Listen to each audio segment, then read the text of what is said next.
Hey everyone, welcome back to the channel. This is Boss from Home. This is your go-to platform to find legitimate work from home, remote, and online job opportunities, as well as how to create income from home with side hustle opportunities. So we all know that finding a job right now is really tough, but I have a question for you. Are you tired of sending out all of these different resumes, resume after resume, and hearing nothing back? Well, you might be making one of these critical resume mistakes that could be holding you back within this new year, 2025. In today's video, we're going to be diving into 10 plus resume mistakes that you must avoid if you want to stand out and land those interviews for these roles and beyond. In the following video, I interviewed one of our good friends here on the channel. Her name is Ashley Watkins Thomas. She is a recruiter, a career coach, and a resume strategist. We had a great conversation about some of the hottest tips that will improve your chances of landing an interview. And don't worry, we're not just talking about what not to do, but we're also going to show you real life examples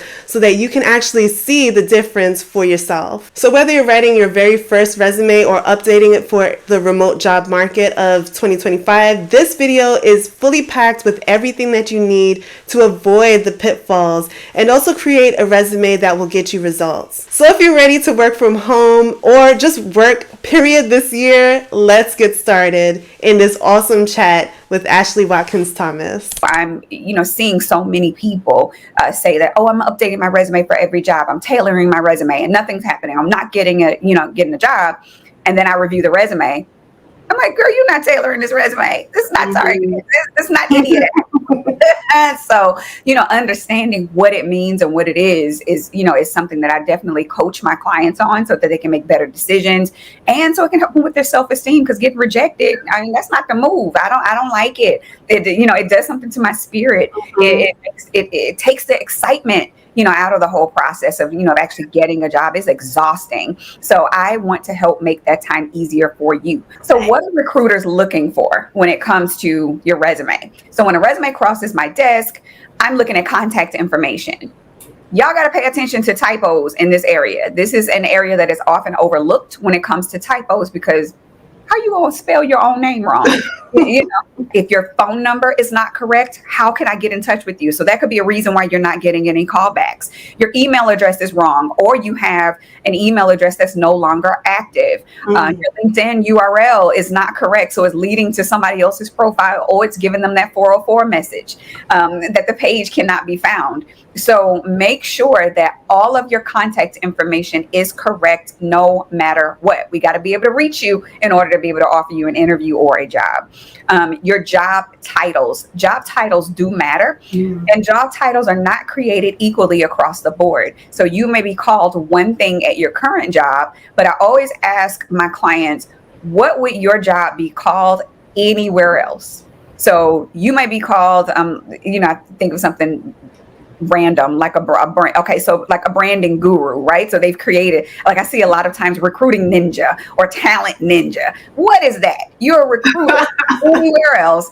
You're a marketing manager anywhere else. You're a branding manager, whatever. So when you start to use these, inflated, type of titles, they don't translate. And so, and a lot of times there's a mismatch in what you are called and what you actually do, because they may hire you as an assistant, but you are running the show. You're managing people. You're doing all of your boss's work. You're doing, all of these things, and you're not giving yourself credit for those skills, right? So you have to make sure that your title that you're listing on your resume is matching the job that you actually do. So a way, like people are like, well, I'm gonna like that's a lie though. If they call and verify my employment, that means they're not going to give that title. They're going to give this other title. That's all fine and good. What you need to do is use a / title. So you can put branding guru / marketing manager, because I've got to be able to, you are writing your resume for a recruiter. You're writing the resume for the person who has to make a decision on whether to move you forward. So it is your job to make sure that your information is accurately translated. Dates, put the month and the year to the month and the year. Don't worry about gaps, none of that stuff. Don't worry about that for this particular purpose. You just need to make sure that your dates are there, because your dates are how I'm going to calculate how much experience you have. Now, because you need to meet the minimum qualification. So if you don't put your dates on there, I'm not going to be able to do the math and see how much experience you have. Now, if it leaves a gap because you've put the month and the year, because 9 times out of 10, if you put the years only, the recruiter is going to ask you what month. What month? Because again, I've got to calculate that, because I have to make sure that I'm paying you accurately based on the amount of experience you have. And you using years only could be the difference between 2 years and 2 months. So you can shortchange yourself, and you're not fooling anybody. You're not hiding gaps by doing that, because I'm going to ask you eventually, right? So just go ahead and do that. But then when you can explain that gap, so you can, in the place of a job, you can put a note at the top of your experience section.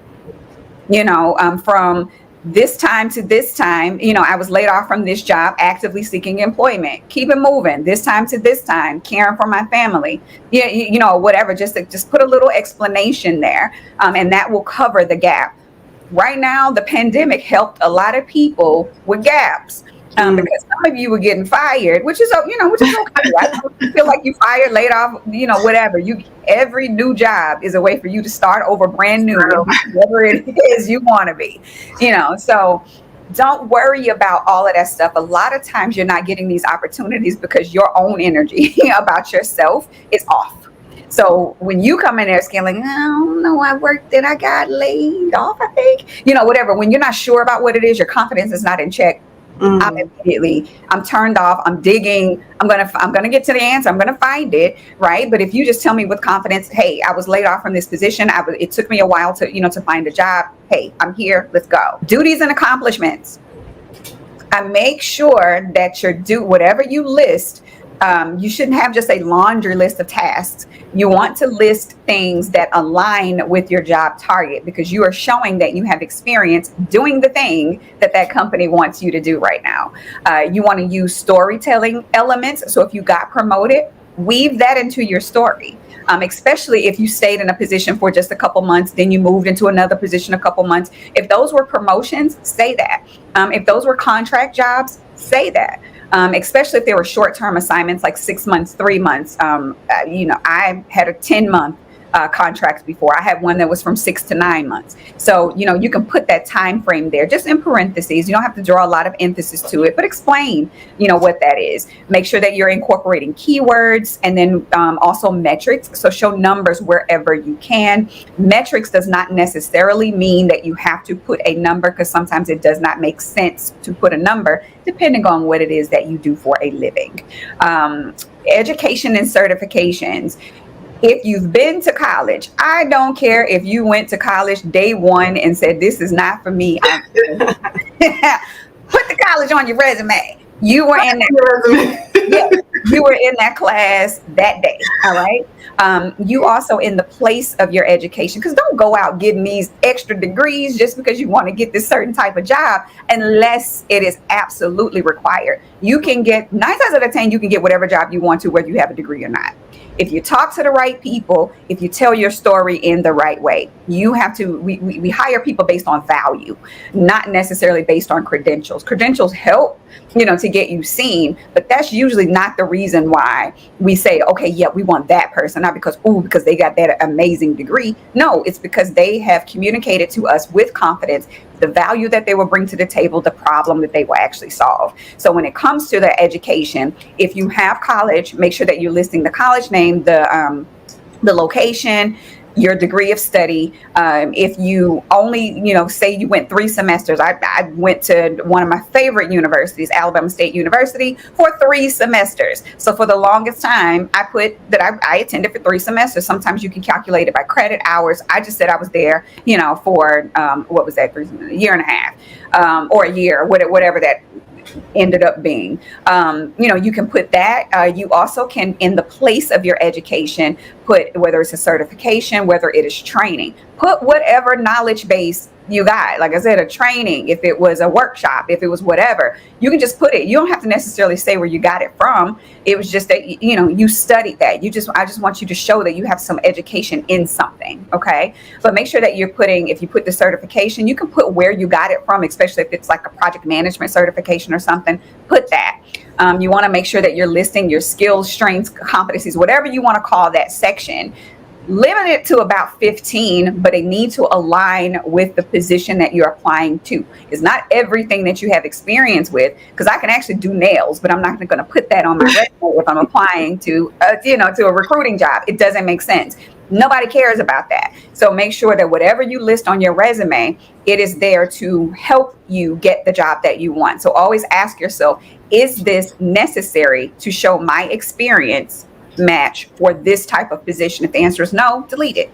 And then you may have several versions, but you shouldn't have to be rewriting your resume every time you apply for a job. If you're doing that, that means your resume is not targeted correctly. So tailoring is a very simple process where you're just going in and kind of plugging in a few skills and changing those words. Rewriting your resume every time you apply means that, for one, you have not identified your job target. So you're kind of all over the place. Oh, I can do project management. Oh, I can do accounting. Oh, I can do IT. Oh, I can do marketing.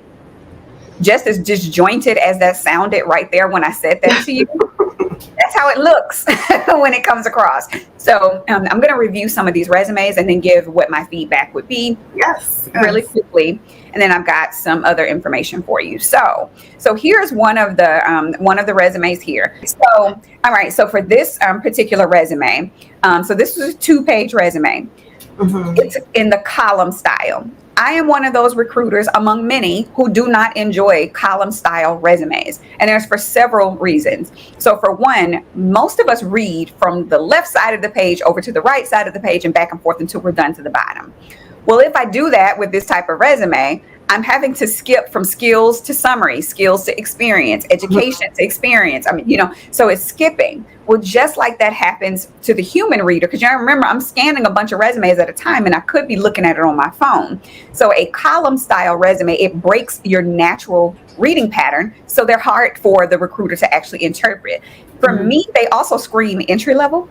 So when I see these and somebody's been like a director or whatever, I'm like, well, why you got this entry level resume? Because that format is just very, it just comes across very entry level. So I would take this resume and use the style that is just one side. I'll show you what that looks like on somebody else's resume as well. But structurally to this resume, they have all the right things here, but it just could be up leveled a bit. So we can see the contact information. We also can see that they used an AOL email address. So now I'm conflicted. It's a very young person who has this, but 9 times out of 10, this person is older, because AOL, yes. I would suggest that this person get an email address that is maybe Gmail, because Gmail is the gold standard for email. Anytime I see AOL, Yahoo, Hotmail, if I see an email that's associated with your cable provider, that's an older individual. And when I say older, that means somebody that is 37 or above, because even though 40 is the protected age group, when you start thinking about ageism, it actually starts between 35 and 37. So you don't want to date yourself by using an older email platform. Okay. So get rid of this AOL. The skills. Okay, fine. But I'm seeing a lot more skills that are soft skills, and soft skills are things that you demonstrate. So like verbal and written communication. Okay. I can gauge that by talking to you on the phone. I can gauge that by reading your information. So you don't have to necessarily call that out. Administration and reporting, data entry, file and data retrieval systems, all of those are fine, but be careful in this section to make sure that you're not wasting space by listing keywords. You can incorporate keywords throughout your document, but I wouldn't I wouldn't take up so much space in the skills section. Then there's high school. So there's a high school diploma listed here. And so I know that this person graduated high school in 2006. People were usually about 17, 18 when they graduated. And so now I can calculate how old you are, because I know you graduated high school in 2006. So you want to remove your high school, because especially if you have attended college, I know you have a high school diploma. So it's a no-brainer piece of information. You're wasting space by listing your high school on there. Plus you're giving way to how old you are. So there's some college. So I do like that this person gave gave themselves credit for, for having college, because we do calculate that when it comes to your salary. So there's a difference between what I would pay somebody who has a high school diploma versus somebody who, has some college, especially if a degree is preferred for that position. So be careful there. The summary statement is not really that strong. The summary statement should have value in it. So it should be talking about saving money, making money, saving time, improving processes, those types of things, not just saying how much years of experience you have, because we have all worked with that person that has tons of years of experience and they don't do squat. So no, nothing. You ask them something, oh, I don't know, or whatever. So your years of experience, what I like to say, strength of service is not the same thing as length of service. That's okay. True. So, show your value, show what problems you solve. So basically the bullets on this resume are really task focused, meaning talking about the things that they do every day, the functions that they carry out, but there is no accomplishments here. So I'm not seeing anywhere again where they saved money, made money, improved processes, built relationships, created things. So so you always have to ask yourself, so what? Why would somebody care that I did this? Or what was the impact of me doing this? Because bullet number 2 under the first job, worked in a fast-paced, ever-changing environment. Girl, we all have. We've all done that. So what is the differentiator? What is something that's going to set you apart from somebody else? So especially being a chef, talk to me about the menu. What did you do? What did you menu, right? I want to know the menu. The menu to get more customers in the door. That's how you drive sales. What new menu items did you come up with? Talk to me about safety. How did you keep people safe? Girl, people are dying because your rating is in the 80s and the 70s. So, talk to me about the things that really, really matter. Poke your chest out. Tell me what's really happening. So those are the issues that I'm seeing with this resume, and those same things carry over into all the rest of the jobs. So I don't feel like I need to go into detail with every single thing. But those are the issues. Not seeing the value. The value is not there, and this resume is susceptible to ageism. So wasn't that conversation very inspirational, encouraging, and informative? If you agreed, definitely do like this video. We have so much more coming, and we will be having her on this platform very regularly. She is someone who I can vouch for professionally, and I want her to continue to bring her expertise to you guys as you enjoy seeing her here. Thank you guys so much for watching. Let me know down below in the comments if you've got any additional questions. I will be right there to help answer any questions that you have ASAP, and subscribe for much more content just like this one. Thank you guys so much for watching, and we'll chat soon in the next video.